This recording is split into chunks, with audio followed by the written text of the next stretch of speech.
I want to talk about what it actually looks like, at least for me, to make over 7 figures every year with 30 to 40% profit margin, and why you might actually be a lot closer to financial success than you think. The image we have of wealthy people is completely skewed by social media and TV shows. When I tell people I make over $1 million a year, they look at me like, what? I wear the same clothes I bought 5 years ago. I drive a used 2018 Chevy Bolt that's fully paid off. I don't get my nails done. I cut my own hair, and I use an iPhone 12 mini that I bought secondhand. This is probably not what you picture when you think of someone making 7 figures, right? But that is exactly why I wanted to make this video. Before I hit my first $1 million year in 2020, I never thought I would get there. The wealthy people I was used to seeing online were nothing like me. They were usually white, extremely charismatic, had perfect hair, perfect makeup, and they always had the latest Apple product. Meanwhile, I'm an introverted Asian girl who uses Windows or PC, who loves making things with her hands and playing video games and cuddling with her dogs and reading fantasy novels. I struggled with confidence for years, so of course I thought, how could someone like me ever reach that level? But here is the truth. According to The Millionaire Next Door, which is a great book, by the way, by Thomas J. Stanley, about 80% of millionaires are first-generation wealthy. That means they built their wealth from scratch through hard work, smart financial decisions, and entrepreneurial endeavors rather than through inheritance. And you know what? Most of them don't match that flashy stereotype that we are so used to seeing. They're your neighbors in normal houses, driving practical cars that are several years old. They're wearing regular clothes. They're just good at managing money and saving it. And what's even more surprising, which might be a good or bad thing depending on how you see it, but $1 million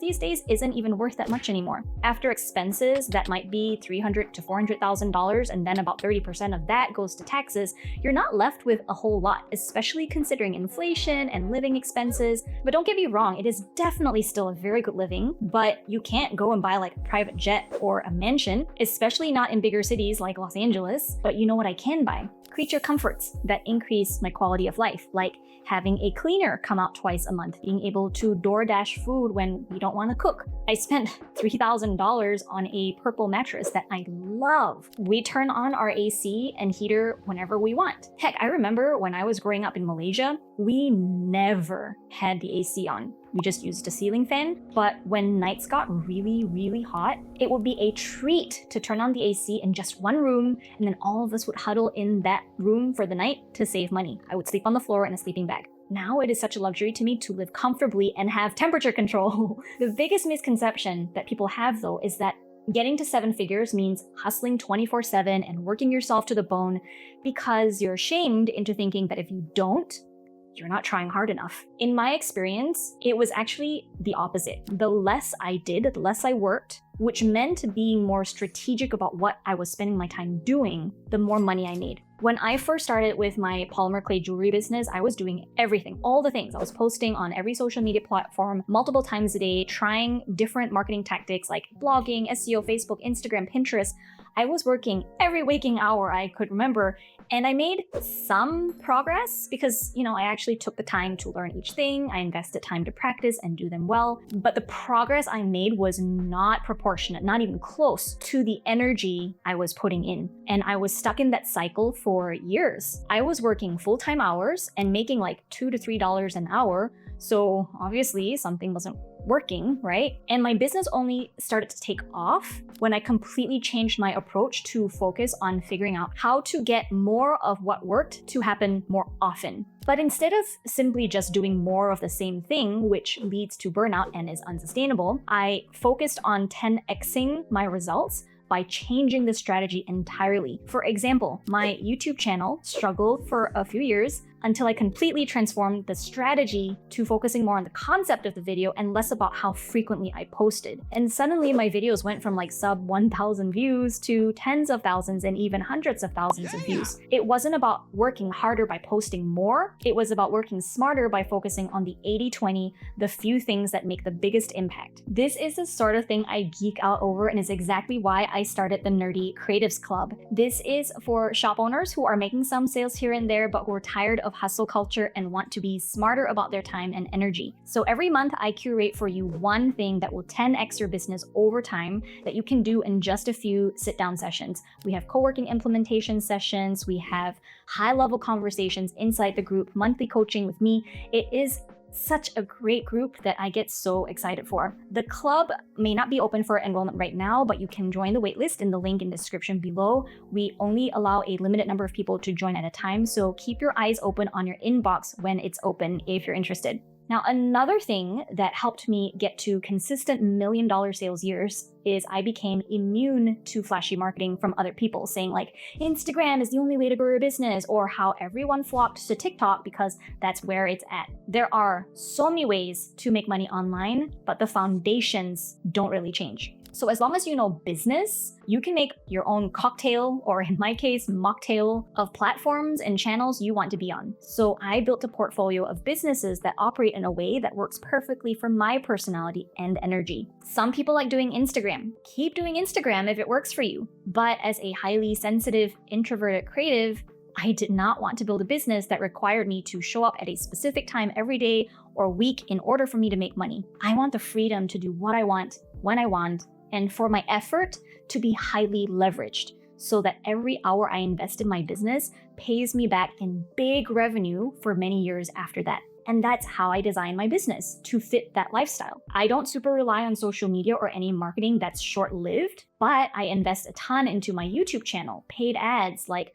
Facebook, Instagram, Google, and YouTube ads, PR and publicity, and SEO. All of those things live for a lot longer. They're a lot more evergreen. Another major shift was my relationship with money itself. I used to be afraid to look at my numbers. I would avoid checking my bank accounts because I was afraid of what I would see. I would feel guilty for charging more for my products because I felt like my product prices were tied to my own self-worth, which it is not, by the way. And this is a problem for many business owners. I've seen this. But these fears can cost you so much money, and they kept me poor and bleeding money for a very long time. So the moment I started getting intimate with my finances, analyzing where my money was coming from, where it was going, what was profitable, what wasn't, everything changed. And it wasn't just my finances, but my store analytics. I started making decisions based on data instead of emotions. I let go of team members whose rates weren't justified by the value they brought. I stopped investing in marketing channels that weren't converting, and I got comfortable raising my prices to reflect market and supply demands as well as perceived value, not just based on the time it took me to make the item. I used numbers to identify the bottlenecks in my business and focus my energy on fixing those, as opposed to chasing vanity metrics or the idea of success that we get from social media, which often prioritizes getting lots of views, going viral, having lots of followers, which all of those things doesn't often translate into sales. Here is another thing that I think a lot of people don't realize. Money isn't good or bad, right? It's just neutral. It's what you do with money that matters. I have met people who are so adverse to money, they're like allergic to it because they were raised to believe it's evil or only bad and greedy people are rich. I mean, it's not your fault, right? Even TV shows and movies often portray the villain as being super rich, and then the protagonist is like the hero from the streets, right? How the media perceives rich people is actually a lower income person's perspective on what that looks like. Because when you think about it, producers, like TV show producers, have to sell movies and make sure their films are relatable to their audience, right? And who is the majority that's spending the most time and money on those movies and TV shows? Lower income folks. There is a direct link between how much money you make and how much TV you watch. The more money you make, the less TV you're watching, and vice versa. The point is, we have been brainwashed to view rich people and money as the root of all evil, but it is not the reality or the truth. You get to decide what money and being wealthy means to you, and in that case, why not define it in a way that serves you instead of hold you back? The people who we see all day, every day in the media as being filthy rich and who don't seem to do much good with their money are not the norm. They are the exception. The media focuses on them so much so it seems like they're a more common occurrence, but they really aren't. So look at Mackenzie Scott, who is a writer and ex-wife to Jeff Bezos. She has donated over $19 billion to nonprofits since 2019. Or Chuck Feeney, who was a businessman in the travel luxury goods niche, he secretly gave away his entire $8 billion fortune to charitable causes while he himself was living frugally. Or look at Dolly Parton, who's given millions to hospitals, literacy programs, and funded medical research. Michael Sheen, he's a not-for-profit actor. He has donated millions to help clear debt for people. The list keeps going. Personally, I know so many 6- and 7-figure business owners in my network who quietly donate significant portions of their income. They mentor other people for free. They create jobs in their communities. And not to get totally woo-woo, but if you feel weird about money, money is going to feel weird about you. And that weird energy is probably why you are self-sabotaging or avoiding taking the right actions to grow your business, and why you might have some resistance. I know money is just an object, but I urge you to look at your relationship with money. When people say relationship, that always trips me up, but it's like you would look at your relationship with another person. You could be afraid of money, or you could love money, you could like money. Whatever your relationship is with money determines how you respond around it. I have always appreciated money. I see it as a means to an end to get the real things that I want. When I was little, I wanted toys and board games and books. Now that I'm older, I want beautiful furniture and experiences traveling in other countries. But I wasn't always intimate and up close and personal with money. And it wasn't until then that things started to really change. So there are different layers and levels to this. I have built multiple successful businesses now. My polymer clay jewelry business brings in 6 figures annually. My vintage map art business that my husband mostly runs now has done millions of dollars in revenue since we launched it a few years ago. My coaching business generates hundreds of thousands every year teaching artists and makers how to sell their work online. And yes, even this YouTube channel brings in revenue too. So does my acting and dividends from our investments. But none of this happened because I got lucky or because I'm special. In fact, I don't identify as being a lucky person, but I'm a doer. I, for some reason, can never seem to find good parking at the grocery store or at the mall. Now, I actually view luck as just a matter of probability. The more I do things, the more I put myself out there, I'm increasing my chances of getting the things I want. So, if not by chance or because I'm special, then what was the reason that helped me get there? All of this happened because I identified what problems my target audience had and I created solutions that directly solve those problems. That's it. I focused on serving other people first and the money followed. That's the secret. And I learned how the business works and I learned how to make money for me.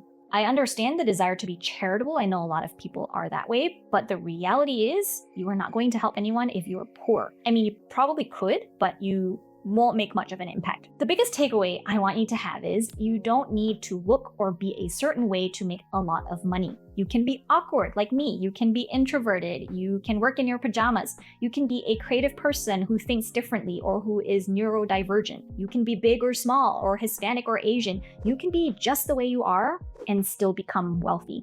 I truly believe that. I was the slowest kid in my class growing up. I wasn't a straight A student. I dealt with low self-esteem most of my life. I have had trauma in my childhood, but I learned the skills to be helpful to other people, and it starts with that. So if you've been thinking you can't be financially successful because you can't fit the mold of what a rich person looks like, I am here to tell you that is not true. The path to wealth isn't about fitting a stereotype. It's about solving problems for people and getting paid appropriately for that value. Big disclaimer here I wanted to make as an aside is that I do believe and acknowledge that there are definitely some basic requirements that you need to start a business. For example, access to the internet, access to a computer or a device to access the internet with, more importantly, having the right circumstances that make it conducive for you to start a business. So if all you can do right now is basic survival, it makes it very difficult. If not, it probably feels infinitely impossible to start any sort of business. And depending on where you are in the world and what circumstances you are in, having a business may not be the right thing for you. And I am fully aware that having a business is an incredible luxury and privilege that I get to have, that not everyone has the opportunity to dedicate their time to building their wealth and to starting businesses. If you're a creative business owner and multi-hyphenate with different passions or businesses, and you're making at least $100,000 a year and you want to scale to 7 figures in a way that fits your life, you're into lifestyle design, you love self-improvement, mindset, nerdy things like data and strategy, I am starting something new that might interest you. I am launching a high-level mastermind for advanced creative entrepreneurs who want to grow their impact and revenue while building a life they love. There is a link in the description if you want to learn more and apply. It will be a super small group. You get to work with me directly and be a part of an inspiring, intimate group of creatives. I'm a part of masterminds myself, and they have changed my life. My mastermind friends have pushed me to do things I never would have done on my own. They support me. They are my sounding board. They're there for me when I need help. I have made hundreds of thousands, probably approaching $1 million now, directly from the advice that I've gotten from my mastermind groups. And I want to create a similar experience for the right people because it has changed my life, and I really believe in the power of them.